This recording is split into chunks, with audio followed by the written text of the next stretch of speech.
మాజీ IPS CBI director అయినటువంటి JD Lakshminarayana గారు ఏమంటున్నారంటే, ఆయన మాటలు సోషల్ మీడియాలో వైరల్ అవుతున్నాయి.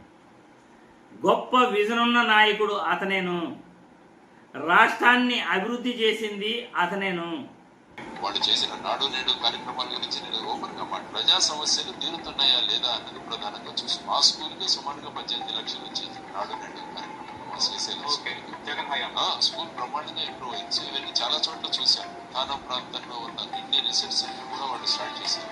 రాష్ట్రంలో మెడికల్ కాలేజెస్ తీసుకొస్తాం. సో ఇవన్నీ కూడా పాజిటివ్. అంత మంచి పాలన జగన్ అనిపిస్తే పక్కన సీట్లకి ఎందుకు పరిమితం అయిపోయింది? ఆ పట్టాదారు పాస్బుక్లు కూడా వెళ్ళిపోతా ఉంటాయి.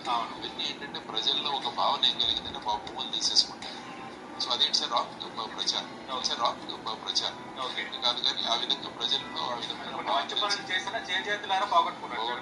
యాక్చువల్గా మీరు చూసుకుంటే వైఎస్ఆర్సీపీకి 40% ఓట్లు వచ్చింది. సుమారుగా 1,32,00,000 మంది ఓటర్లు మళ్ళీ ఆ ప్రభుత్వాన్ని కోరుకుంది. సో మా మీదకి ఓట్లు వచ్చే కానీ సీట్లు రాదు.